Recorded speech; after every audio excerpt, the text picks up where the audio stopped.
Hello, everybody. Class A volleyball fans. We're treated to a fun state tournament coming up starting on Thursday night, and we've got Darren Tipton and Haley Dodseth from Adrenaline Volleyball to help you guys get ready for the big week.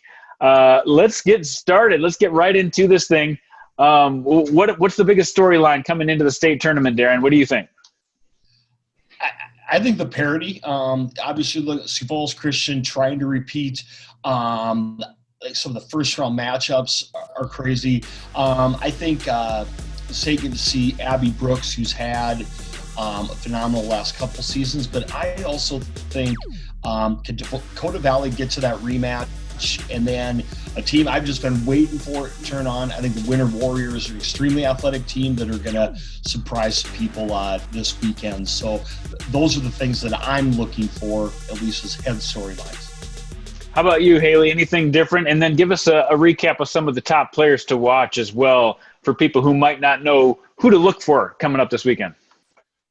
Yeah, I think it's really exciting to see 3 West River teams kind of make it into the state tournament, which is pretty cool.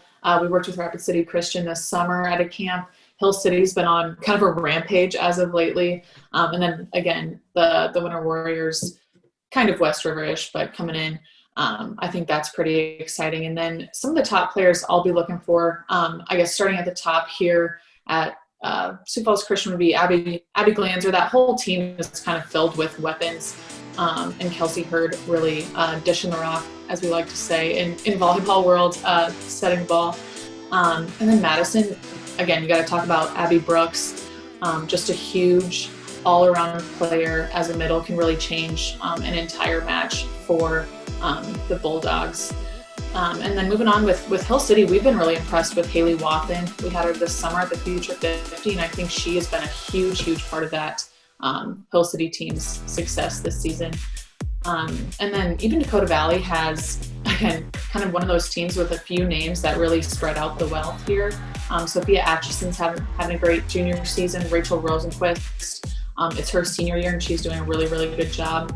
And I think one difference maker on their team that maybe doesn't get talked about a lot, I know we've maybe touched on her just a little bit, but Georgia Vandenhall, she kind of moves around a little bit, but is their go-to, when other teams key in on those other offensive weapons. So, we could go on all day. It seems like with so many names to watch, it seems like all these teams, again, that's why they're making it to state, is because they have multiple weapons. That's a common theme. That's so true. We could go into every team. We're going to go into every team right now with a little preview of Thursday's matchups. Darren, get us started. Sioux Falls Christian has been as good as advertised. Madison gets a tough draw. They've been in the top 5 most of the year, but draw Sioux Falls Christian right away. Yeah, and I think Sioux Falls Christian might look at it the other way around. Like, they get a tough draw with very good 8th seed. And again, that DAC-12 conference is such a powerful conference. These guys are used to playing big matches. And they had a very good matchup earlier this season in Madison. Sioux Falls Christian came back and won. Madison took set 1. And I think it's going to come down to experience. The one thing I learned about Sioux Falls Christian watching that match, that they were really in trouble early on, and they never panicked, right? And then when Sioux Falls Christian started to get on a run, Madison panicked a little bit, right? And that was just kind of that inexperience. And so that's what I'm going to watch there, is the first time Christian starts to get on a run, how quick does Madison snap out of it? Because I really think that'll be the difference. Christian had a very difficult time with Abby Brooks. And then when you get both offensively and defensively, you get Vandenbosch going, right? And some of their other weapons, they know they can play with them. I think that Dakota Valley win at the end of the season did a ton for Madison's confidence. And this is a great matchup. And I don't know how it's 1 versus 8 this year, but it is. And so look for it because of that familiarity. Again, I know we've touched on this. And Madison was in the state tournament last year, so it's not like these girls haven't been there. But Sioux Falls Christian will not give you a match. You're going to have to go out and earn it. And that's the thing I've been the most impressed with, I guess, watching them, is they just never get too low. They just keep playing. And so I I'm really excited for this one right away on Thursday. Yeah, fans will be treated right out of the box. And then after that, we've got a great 4-5 matchup too.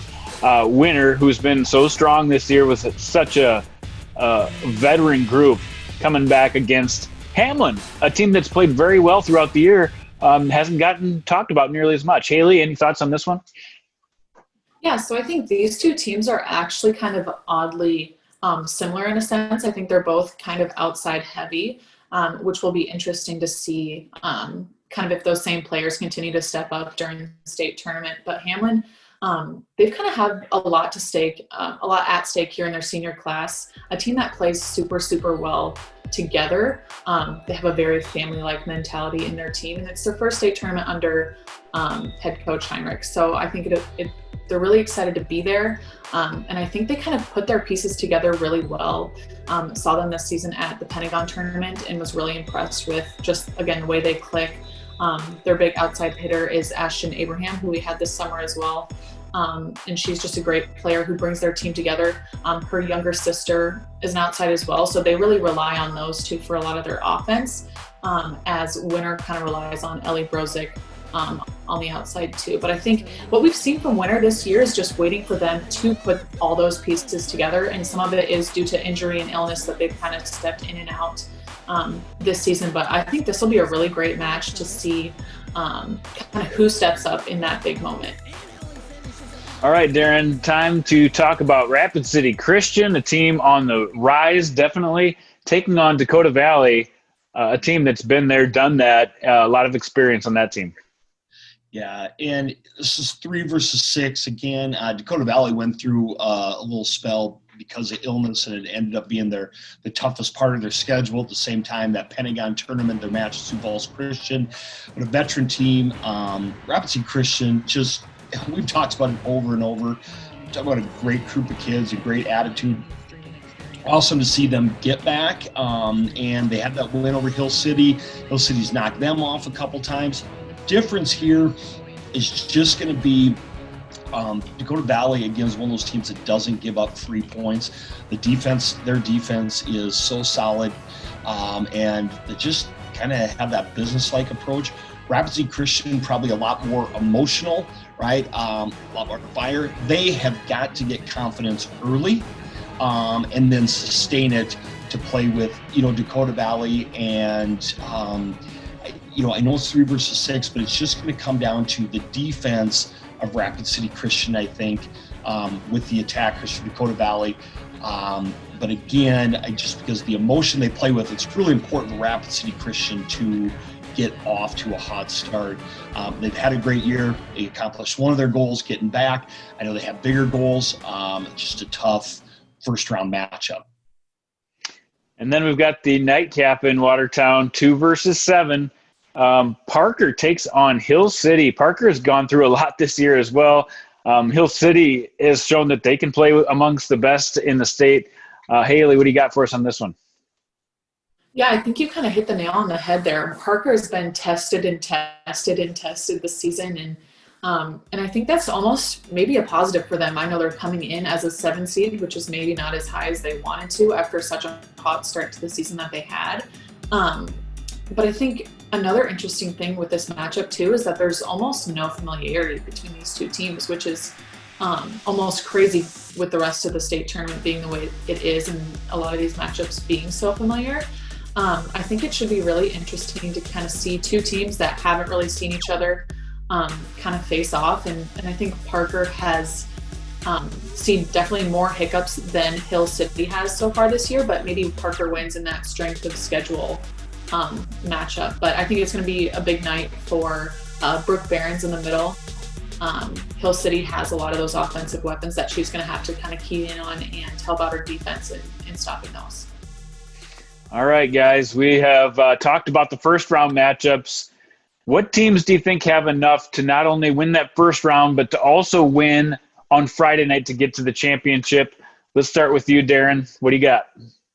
Oh, I can never just do scratch, so I just you can flip a coin. We don't care. Do whatever you got to do. I don't. I do think that Dakota Valley comes through the other, how they play together. I think Dakota Valley will be there. I really like them. I've liked them all year. And I don't know. I just have seen flashes of winter, and I know how disappointed they were last year, losing in 5 to Sioux Falls Christian in a great match. And, they really have basically that same team back. So does Sioux Falls Christian. I'm going to pick winter versus Dakota Valley. All right. I like it. I like the boldness of that pick. I would have loved winter had they been on the other side of the bracket. It's just a lot to ask going against Sioux Falls Christian, but I really like that pick, Darren. What do you got, Haley? Anything so bold? Oh, I don't know about bold here, but I think, you talk about that side of the bracket. I think Sioux Falls Christian just barely gets past Madison, and then they have all the confidence in the world. I think that's going to be a really, really big match, whoever comes out on top. But I think I'm going to have to go with, Sioux Falls Christian, and then I might have to say Hill City on this one, just a team that has almost all the confidence in the world right now at this point in their season. It's a couple years back, Madison came in as one of the lowest seeds in the tournament, and I think Parker feels like that team this year. I think Parker's going to find a way to, get an upset against Dakota Valley in the semifinals. And I'm going to take Parker against Sioux Falls Christian. So we've got a lot of bases covered. Hopefully somebody got that one right. We are going to close this one up. You guys are going to be out in Watertown. Darren, you're going to be there personally. Where can we find all of your updates throughout the weekend? Yeah, Haley would give them the social media, and then we'll be doing updates hopefully on Wednesday from the practices, and then daily updates, stat leaders, and then we'll be doing a kickoff show and a fundraiser on Wednesday night by our Facebook page. And then Haley, where else can they catch us? Yeah, so we always keep everyone up to date just on the basic, stats. Results, everything like that will be on our Instagram and Facebook, which is adrenaline_volleyball. And then kind of the more in-depth recaps, stuff like that will be on our Patreon channel, which is patreon.com/adrenaline-volleyball. Well, thanks for joining us, and good luck to all the teams out there. Be watching for highlights we're going to have coming up next week on our social media channels, and always follow Adrenaline Volleyball. They do a great job of covering the state. Thanks for watching, everybody.